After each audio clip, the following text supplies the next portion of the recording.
గరుడ విగ్రహం దగ్గర ఆడ కూడా ఒక 50 మంది పోలీసు వాళ్ళని పెట్టి మీడియా వాళ్ళు ఉంటే నేను ఆగిన, ఇక్కడ మాట్లాడడానికి లేదు, చాలా సెన్సిటివ్ అనేసి అక్కడి నుంచి కూడా మమ్మల్ని నెట్టేసినారు.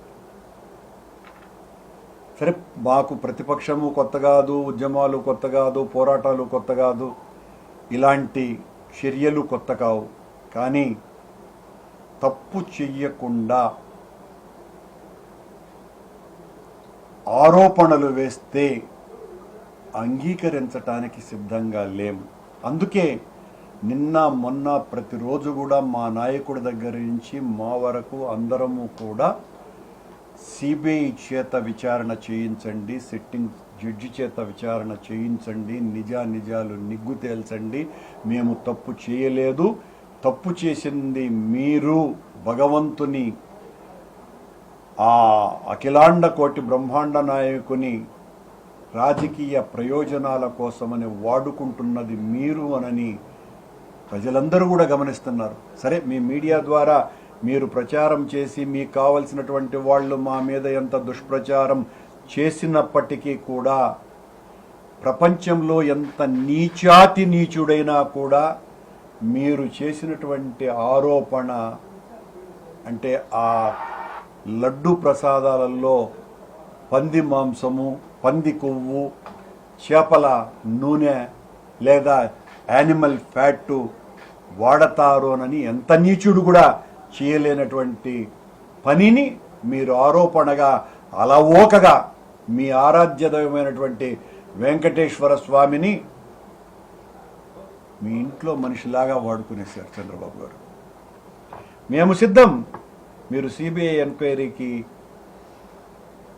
సిద్ధపడితే. అలా కాకుండా మీరు సిట్ అంటే సిట్ కూర్చునేవాళ్ళు, స్టాండ్ అంటే లేచి నిలబడేటువంటి సిట్ సంస్థని మీ కింది స్థాయిలో ఉన్నటువంటి ఐజీ స్థాయి అధికారిని ముందే మీరే మొత్తం అంతా కూడా ఆడ నెయ్యికి బదులుగా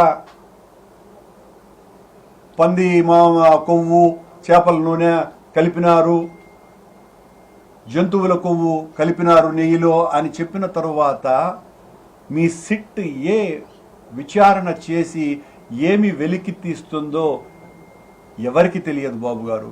ఇదే మీ నిజాయితీ? మీరు నిజంగా మీ ఆరోపణలకు కట్టుబడి ఉండేటువంటి వాళ్ళైతే సిట్టింగ్ జడ్జి చేత విచారణ చేయించాలి. మేము మళ్ళీ చెప్తున్నాం, మొన్న మీ ఈఓ శ్యామలరావు గారు జూలై నెలలో ఇచ్చినటువంటి ప్రకటన, ఎవరైతే ఆ కాంట్రాక్టర్ ఉన్నాడో ఆ కాంట్రాక్టరు మా హయాములో ఆయనకు టెండర్ పొందిన తన మొట్టమొదటి ట్యాంకర్ మీ హయాములోనే బయటికి వచ్చింది. మీరు దాన్ని అలో చేశారు. 2 ట్యాంకర్లు అలో చేసిన తర్వాత 3వ ట్యాంకర్ను మీరు టెస్టుకు పంపితే ఈ రిపోర్టు వచ్చింది. వెజిటబుల్ ఆయిల్, ఎడిబుల్ ఆయిల్ కలిపారు అని మీరే ప్రకటించి, చంద్రబాబు నాయుడు గారు దాంట్లో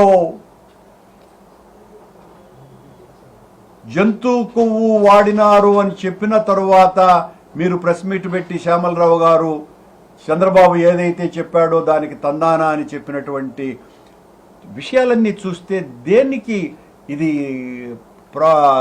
పోతున్నది అని చాలా బాధ కలుగుతుంది. దానికి మళ్ళీ చంద్రబాబు గారు ఆలయ శుద్ధి చేయమని చెప్పటం, దానికి శ్యామలరావు మొత్తం అందరి అధికారులని, ఆగమశాస్త్ర పండితులని, ప్రధాన అర్చకుల చేత మీటింగ్ పెట్టి ఈ రోజున ఒక యాగం జరపటం, దాదాపు 1 నెల రోజులు కూడా కాల. నిజమైతే పవిత్రోత్సవాలు ఎందుకు జరుగుతాయి శ్యామలరావు గారు? ఆ మాత్రం మీరు తెలియకుండా ఈవోగా ఎందుకు వచ్చినట్టు నాకు అర్థం కావటంలే. పవిత్రోత్సవాలు పొరపాటునైనా ఎక్కడైనా పొరపాట్లు జరిగితే అవి మా తప్పుగా మన్నించమని వేడుకుంటూ భగవంతుణ్ణి ప్రార్థిస్తూ అవి ఆ పవిత్రోత్సవాలు జరుపుతారు. మళ్ళీ మీరు చంద్రబాబు చెప్పినాడని చెప్పి ఈ సంప్రోక్షణ చేద్దామా, శుద్ధి కార్యక్రమం చేద్దామా, శుద్ధి కార్యక్రమం అని చంద్రబాబు చెప్పగానే ఆ కోయిల ఆళ్వార్త